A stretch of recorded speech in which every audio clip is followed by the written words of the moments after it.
এই কি গো, রাজসভায় যাবে না? এখানে কতক্ষণ পুকুর পাড়ে কি করছো কি তুমি? আমি এখন জল থই থই খেলা খেলছি। বুড়ো বয়সে ভীমরতি হয়েছে নাকি তোমার?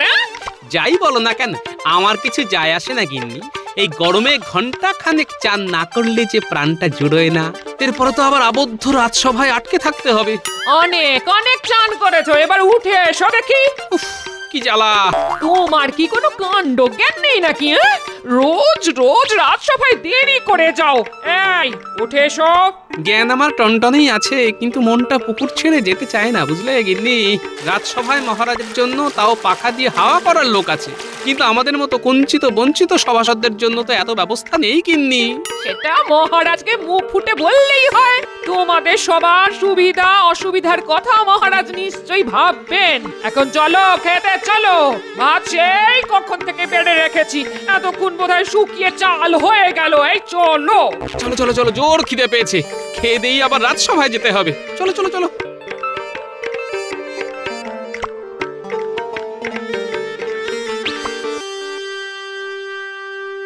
কি আজকে তো দেখছি তোমরা সবাই দেরি করে এসেছো। কি আর করব বলুন তো মহারাজ, এই গরমে আর বাড়ি থেকে বেরোতে ইচ্ছা করে না। হ্যাঁ মহারাজ, রাজবৈদ্য একদম ঠিক কথাই বলেছেন। এই প্রচন্ড গরমে আমিও তো একটু শরীর চর্চা করতে গিয়েই হাঁপিয়ে পড়ছি। গরমটা সত্যিই বেশ পড়েছে এবার, বৃষ্টির তো নামগন্ধই নেই। কি ব্যাপার কি গোপাল, হ্যাঁ আজকে তোমার এত দেরি হলো কেন? আর বলবেন না মহারাজ, পুকুরে চান করতে করতে দেরি হয়ে গেল। যা গরম, উফ, এই গরমে টেকা যাচ্ছে না। এটা তো দেখছি মহা মুশকিল হলো। না না না, এভাবে তোমাদের সবার যদি রাজসভায় আসতে দেরি হয় তাহলে তো রাজসভাটাই লাটে উঠবে। এই নাগা সাধু কোথা থেকে আবার উদয় হলো? মহারাজ, আমি নাগা সাধু না মহারাজ, আমি আপনার রাজসভার সভাকবি। ও, তা তোমারই অবস্থা কেন? ভেজা গামছা পরেই রাজসভাতে চলে এলে? এতক্ষণ চান করছিলাম মহারাজ, তাই গামছা পরেই রাজসভাতে চলে এলাম। আবার রাজসভা শেষ হলে এই গামছা পরেই পুকুরে চান করতে চলে যাব। বেশ বেশ বেশ, বুঝতে পারছি তোমাদের সবার কষ্ট হচ্ছে, কিন্তু কিছু একটা তো করতে হবে। মহারাজ, আপনি এক কাজ করুন না, কালকে থেকে আমাদের সবাইকে অনুমতি দিয়ে দিন, আমরা সবাই ভেজা গামছা পরেই রাজসভায় চলে আসব। না না না না না, তা কি করে হয়? রাজসভার একটা সম্মান আছে, আমার একটা সম্মান আছে। তাহলে মহারাজ অন্য কোনো ব্যবস্থা করুন, আমাদের সব সভাসদদের জন্য একটা করে পাখা আর ওই হাওয়া দেওয়ার লোকের ব্যবস্থা করুন। না না না না না, তা কি করে সম্ভব?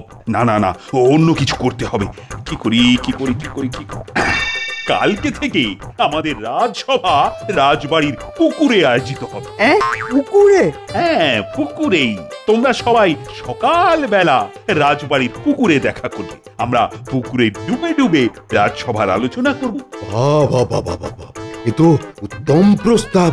ঠিক আছে ঠিক আছে, তাহলে কালকে সকালে রাজ পুষ্করিণীতেই দেখা হচ্ছে। আজকে তোমাদের সবার ছুটি। বাহ বাহ বাহ, আজকে দেখছি তোমরা সবাই সময়ের আগেই চলে এসেছো। হ্যাঁ মহারাজ, কি আর করব বলুন, যখন এক কাজে দুই কাজ হয়ে যাচ্ছে তখন তো আগে থেকে আসতেই হবে। হ্যাঁ, এক কাজে দুই কাজ মানে? এই যে চান করাও হয়ে যাচ্ছে, রাজসভাও হয়ে যাচ্ছে। বাহ বাহ বাহ বাহ, বেশ ভালো বলেছো তো গোপাল। যা গরম পড়েছে, এটা ছাড়া আমার হাতে আর কোনো বিকল্প উপায়ও ছিল না। হ্যাঁ মহারাজ, তাহলে আর দেরি কেন, শুরু করে দিন আজকের আলোচনা সভা। শোনো, খুব তো গরম পড়েছে, আর সেটা তোমরা বুঝতেই পারছো। সেই জন্য চাষিদেরও নিশ্চয়ই অনেক কষ্ট। হ্যাঁ, তার থেকে বড় কষ্ট হলো জলের অভাব। এই গরমে চারিদিকে জল শুকিয়ে আসছে মহারাজ। রাজবাড়ির পুকুরে এত যত্ন নেওয়া হয়, তাও জলের স্তর অনেকটা কম, যে কারণে আমরা স্বাচ্ছন্দ্যে পুকুরে রাজসভা চালাতে পারছি। গোপাল একদম ঠিক কথা বলেছে, জলের অভাব। মন্ত্রী বলুন মহারাজ। তুমি সেচের দিকটা একটু দেখবে, যাতে যতদিন না বর্ষা পড়ছে ততদিন চাষিরা নদী থেকে সেচ করে জমিতে জল দিতে পারে। দেখো, কারো যেন কোনো অসুবিধে না হয়। এত লোকজন থাকতে আমাকেই পেলেন দায়িত্ব দেওয়ার জন্যে? এই গরমে রোদের নিচে খাটতে খাটতে যে কালো হয়ে যাব। কেন মন্ত্রী মশাই, আপনি কি বিবাহযোগ্য কন্যা নাকি যে কালো হয়ে গেলে পাত্রপক্ষের পছন্দ হবে না? আমার দুঃখে মস্করা করছে গোপাল। করো করো, আমারও দিন আসবে, তখন আমিও তোমাকে দেখে নেব। আহ মন্ত্রী, তুমি কি থামবে? মহারাজ, বলছি এতক্ষণ তো খাটনির কথা হলো, এখন একটু মনোরঞ্জনের কথা হোক। মনোরঞ্জন? কিসের আবার মনোরঞ্জন? বলছিলাম কি মহারাজ, আমার মনে না একটা সুপ্ত বাসনা রয়েছে। ও, তা তোমার সুপ্ত বাসনাটা লুপ্ত না রেখে ঝটপট বলে ফেলো। আমি বলছিলাম কি মহারাজ, আপনি তো এই পুকুরের মধ্যেই রাজসভার আয়োজন করেছেন, তাই যদি পুকুরেই কোনো একটা প্রতিযোগিতা হই হট্টগোল আয়োজন করতেন তাহলে বেশ ভালো হতো মহারাজ। বাহ বাহ বাহ, এ তো ভালো প্রস্তাব। অনেকদিন কোনো প্রতিযোগিতা হয়নি, তাহলে হয়ে যা। কিন্তু মহারাজ, আমি বলছিলাম কি, এই অযথা সুস্থ শরীরগুলো ব্যস্ত করে কি লাভ? হ্যাঁ, না না না না না, ওসব কোনো আলস্যের কথা আমি শুনবো না। শোনো, আমি স্থির করে নিয়েছি, আগামী সপ্তাহে তোমাদের প্রতিযোগিতা হবে, আর সেটা পুকুর আর নদীতে দুদিনে হবে। তোমরা এই কয়েকদিন ধরে জোর প্রস্তুতি নাও। তা মহারাজ, এই প্রতিযোগিতাটা দুদিন কেন হবে? কারণ প্রথম দিন পুকুরে সকল রাজসভাসদদের মধ্যে প্রতিযোগিতা হবে। ওখানে প্রথম 5 জনকে বেছে নেওয়া হবে, তারপর 3 দিনের বিরতি। তারপরের দিন ওই 5 জনের মধ্যে নদীতে প্রতিযোগিতা হবে। তার মধ্যে প্রথম 3 জনকে প্রথম, দ্বিতীয় ও তৃতীয় হিসাবে বেছে নেওয়া হবে, আর তাদেরকে পুরস্কারও দেওয়া হবে। বাহ বাহ, এ তো দারুণ প্রস্তাব। তাহলে আজকে থেকেই প্রস্তুতি শুরু করে দিতে হবে। ঠিক আছে ঠিক আছে, তোমরা সবাই যে যার মতন প্রস্তুতি নাও। আগামী সপ্তাহে রবিবার রাজবাড়ির পুকুরে সকাল 10টা নাগাদ চলে এসো, তখনই প্রতিযোগিতা শুরু হবে। যথাজ্ঞা মহারাজ।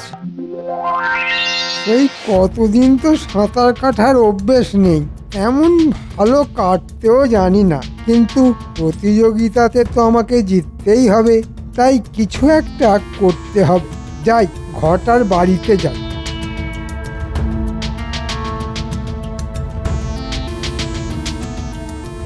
কিরে ঘটা, বাড়ি আছিস নাকি? কি রে?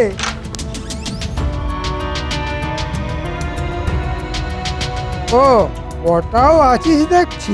বলুন মন্ত্রী মশাই, হঠাৎ করে আমার বাড়িতেই অবেলাতে কোনো কাজ আছে নাকি? তা আছে বই কি। শোন, তোরা বেশ ভালো পারদর্শী দুজন ডুবুরির সন্ধান করে কালকে সকালের মধ্যে আমার কাছে নিয়ে আয়। কেন মন্ত্রী মশাই? আগে তোদের যেটা বললাম সেটা কর। আর আমাদের মানে ওই ওই হাত খরচ। হবে হবে, সব হবে। আগে তোদেরকে যে কাজটা করতে বললাম সেটা করে দেখা তো।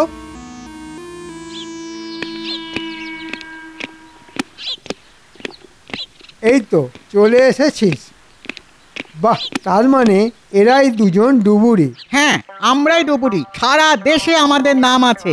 আজ অবধি 99 জনকে জল থেকে উদ্ধার করেছি। বাহ, এবার আমাকে উদ্ধার করো বাবারা। একি, আপনি তো দেখছি দিব্যি ডাঙায় দাঁড়িয়ে আছেন। জলে না ডুবলে আমরা কিভাবে উদ্ধার করব? ঘটা ঘটা, তোরা চলে যা, তোদের বকশিস ঠিক সময়ে পেয়ে যাবি। হ্যাঁ, যেটা বলছিলাম, শোন, কদিন পরে রাজবাড়ির পুকুরে আর তারপরে নদীতে একটা সাঁতার প্রতিযোগিতা হবে। ও, সাঁতার! এই ব্যাপারে আমরা যাকে বলে একেবারে ওস্তাদ। প্রথম আর দ্বিতীয় আমরা দুজনেই হব, আর ডুব সাঁতারে তো আমরা সেরা সেরা। 1 ঘন্টা জলের তলায় ডুবে থাকতে পারি। ওরে, আমরা তোদের কথা বলছি না, আমাকে প্রথম হতে হবে, বুঝলি? তাহলে আমরা কি আপনাকে সাঁতার শেখাবো? না, সেসব না। শোন, আমি চিত হয়ে জলের ওপর ভাসবো, আর তোরা জলের তলায় আমাকে ধরে নিচে থেকে গন্তব্যে চলে যাবি। ও, এ তো খুবই সামান্য ব্যাপার। আমাদের শুধু 10 মোহর করে বকশিশ দিলেই হবে। পেয়ে যাবি, পেয়ে যাবি, ঠিক সময়ে পেয়ে যাবি। চল, প্রতিযোগিতার আগে একটু আমাদের বাড়ির পুকুরে প্রস্তুতি নিয়ে নি। দেখি তোরা জলের তলায় কেমন কারসাজি দেখাস।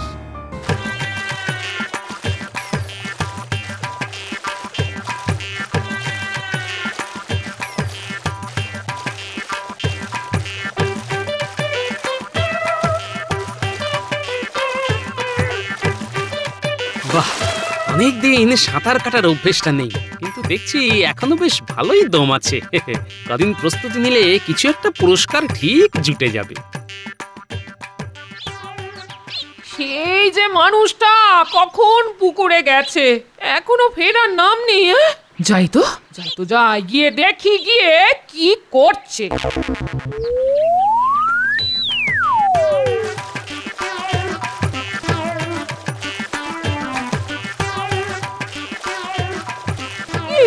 কি তুমি এখনো সাঁতার কেটে চলেছো? এই প্রতিযোগিতায় জিততে হবে তো গিন্নি, সেই জন্যই এত প্রস্তুতি আর কি। ওহ, সেসব পরে করবে গো, এখন বাড়ি চলো, ওদিকে ভাত জুড়িয়ে চাল হতে চললো, চলো না। হ্যাঁ, চলো চলো চলো।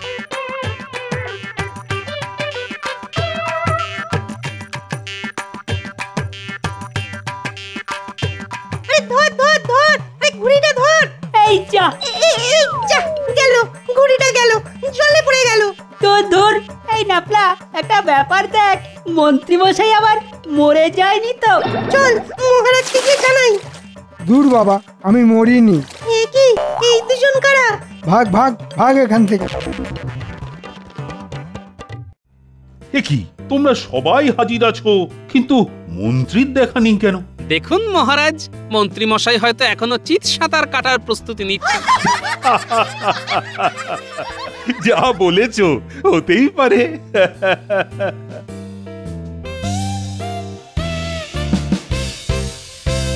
ওই তো মহারাজ, মন্ত্রী মশাই আগে থেকেই চিত হয়ে জলের উপরে ভাসছেন। এ কি মন্ত্রী, তুমি এখানে আগেই চলে এসেছো যে? সবই মহারাজ অধ্যবসায়। আগে এসে রাজবাড়ির পুকুরে একটু প্রতিভাটা বাজিয়ে দেখছিলাম। বাহ বাহ, বেশ বেশ, মন্ত্রী তো জলে নেমেই পড়েছে, তাহলে তোমরাও জলে নেমে পড়ো।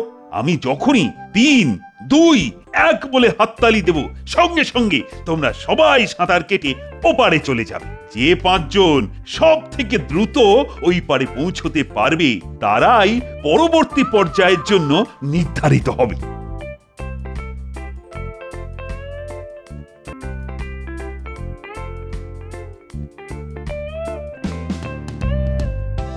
কি সবাই প্রস্তুত তো? হ্যাঁ, প্রস্তুত। 3, 2, 1। চমৎকার, অসাধারণ অসাধারণ, বাহ, দারুণ দারুণ।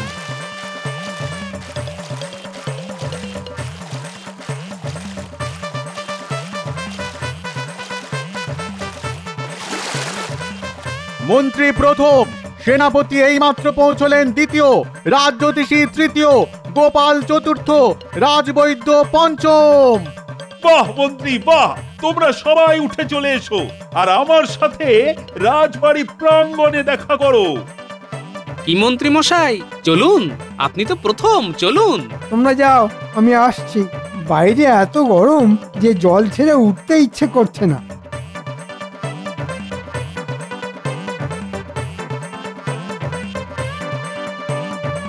তোরা এখন এখান থেকে সরে পড়, নইলে জানাজানি হলেই বিপদ।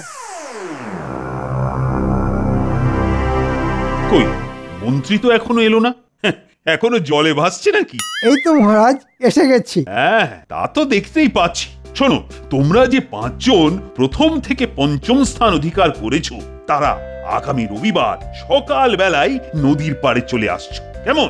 নদীতে সাঁতার প্রতিযোগিতার ধরনটা একটু অন্য, মানে সেখানে একটা সীমানা আগে থেকেই বেঁধে দেওয়া থাকবে, পুরো নদী পারাপার করতে হবে না। সেই সীমানা অবধি যে সবার আগে পৌঁছবে সে প্রথম হবে, আর সে পাবে 100 মোহর পুরস্কার। তারপর দ্বিতীয় পাবে 50 মোহর, আর তৃতীয় জন পাবে 25 মোহর পুরস্কার। এবারেও আমি বাজিমাত করব মহারাজ, দেখবেন কিভাবে 100 মোহরটা ছিনিয়ে নি, আর গোপাল সেটা দেখবে, জ্বলবে আর মাখনের মতন গলবে। হ্যাঁ, ঠিক আছে ঠিক আছে, দেখা যাবে। আমিও দেখে নেব আপনি কিভাবে চিত সাঁতার দিয়ে সবাইকে চিৎপাত করেন। মন্ত্রী মশাই এত ভালো সাঁতার কবে শিখলেন? কিরকম চিত সাঁতার দিয়ে ঝড়ের বেগে ওপারে চলে গেলেন?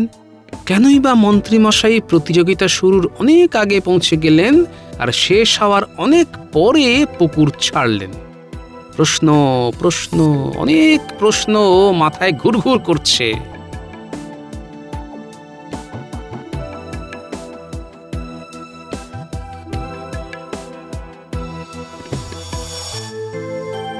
কি দাদু, মাথা নিচু করে কোথায় যাচ্ছ?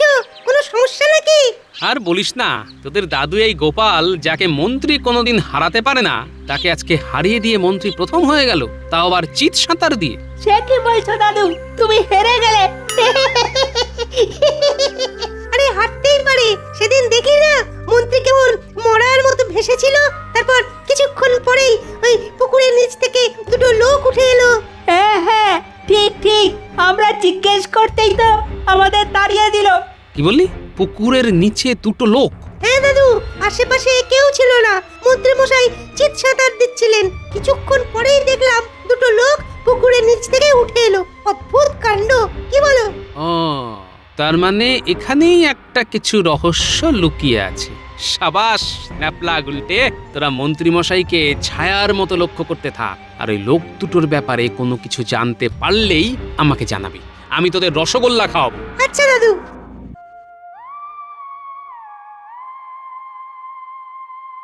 ওই দেখ ন্যাপলা, ওই দুটো লোক মন্ত্রীর বাড়ি সামনে এসেছে। আর সাথে ঘটাও আছে। চল আড়াল থেকে দেখি।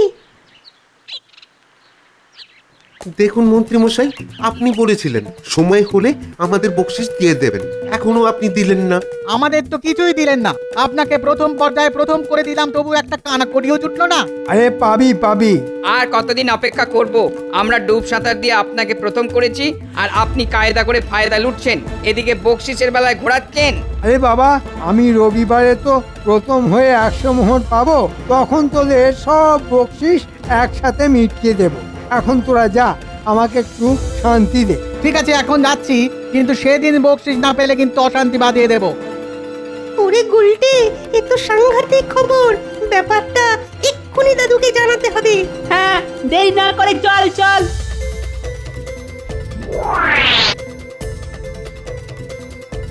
ও, তার মানে এই ব্যাপার। তার মানে ওই দুজন ডুব সাঁতারুই জলের তলায় শিল্প দেখাচ্ছে। সাবাস ন্যাপলা গুলটে, সাবাস। আজকে তোদের আমি রসগোল্লা, পান্তুয়া সব খাওয়াবো। শুধু রবিবারের দিন সকাল সকাল তোদের একটা কাজ করতে হবে। তা তোরা সাঁতার কাটতে পারিস তো? ও সাঁতার, গাছে ওঠা, ও সব কিছুতেই আমরা ওস্তাদ। শোন, তোদের যেটা করতে হবে সেটা হলো, কি পারবি তো? ঘোষক ঘোষণা করলেই একদম। হ্যাঁ হ্যাঁ, পারবো পারবো, খুব পারবো। এই নে, এটা ধর, যা ভোলার দোকান থেকে রসগোল্লা আর পান্তুয়া কিনে খা। আমি কোনোভাবেই প্রথম, দ্বিতীয় আর তৃতীয়র মধ্যে কিছু একটা হলে আরো মিষ্টি খাও। এখন রবিবার অবধি শুধু জোর কদমে সাঁতার চালিয়ে যেতে হবে।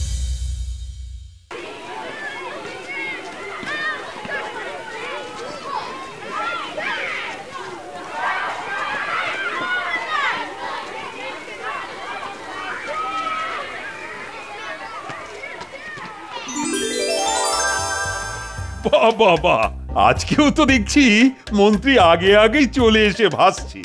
কি হে মন্ত্রী, কি করছো? ও মন্ত্রী, এ কি গো, কথা কানে যাচ্ছে না নাকি? মহারাজ, মন্ত্রী মশাই মনে হচ্ছে আজকে ঘুমিয়ে ঘুমিয়ে সাঁতার কাটবে। এই যে মন্ত্রী, ওঠো। হ্যাঁ, কে কে কে? আমি ওঠো, এবার শুরু হবে তো, সাঁতার কাটবে তো। তা তো দেখাবই, আজকেও আমি জিতবো। এবার শুরু হতে চলেছে আজকের সাঁতার প্রতিযোগিতা। সবাই যে যার জায়গায় প্রস্তুত হয়ে যান। এই হলো ব্যাপার। উপরে ঘুমন্ত মন্ত্রী আর নিচে ডুবন্ত সাঁতারু। আমি আগে থেকেই প্রস্তুত।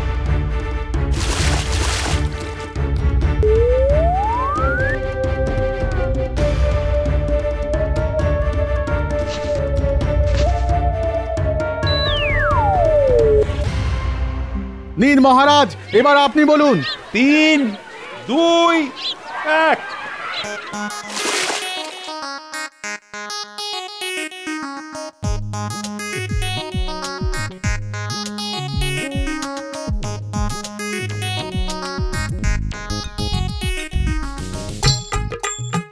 চারজন দুরন্ত গতিতে এগিয়ে যাচ্ছে, কিন্তু মন্ত্রী মশাই এখনো এগোতে পারছেন না, উল্টো হয়ে জলের মধ্যে হাত পা ছুটছেন। আমাদের পায়ে দড়ি বাঁধলো কে? আমাদের পায়ে দড়ি বাঁধলো কে? কি সর্বনাশ হলো? ওরে হতভাগারা, এগো রে এগো। কি করে এগোবো? আমাদের তো পায়ে দড়ি বাঁধা, আমরা তো এগোতেই পারছি না। মন্ত্রী একটু এগোতে পারেননি। এদিকে দুজনকে দেখা যাচ্ছে জলের তলা থেকে উঠে মন্ত্রীর সাথে বচসা করছেন। ওদিকে প্রতিযোগিতায় প্রথম হয়ে গেল গোপাল। গোপাল হয়েছে প্রথম, দ্বিতীয় স্থান পেল সেনাপতি, তৃতীয় হলেন রাজবৈদ্য। সাবাস গোপাল, সাবাস। কিন্তু ব্যাপারটা ঠিক বোঝা যাচ্ছে না। ব্যাপারটা আমরা বলছি মহারাজ। মন্ত্রী মশাই জেতার জন্য নামকরা দুজন ডুবুরি ভাড়া করে নিচে রেখেছিলেন। ওরা জলের নিচে তাড়াতাড়ি এগিয়ে যেত, আর মন্ত্রী মশাই এমনি এমনি ভাসতে ভাসতে এগিয়ে যেত। কিন্তু আমি ন্যাপলাদের কাছ থেকে ব্যাপারটা জানতে পেরে ওদেরকে বলি ডুবুরিদের পা বেঁধে দিতে, তাহলে মন্ত্রী অসৎভাবে জিততে পারবেন না। মন্ত্রী, তুমি এত বড় অসৎ, খল, প্রতারক। উফ, আজকে আমি তোমাকে জলে ডুবিয়ে মারব।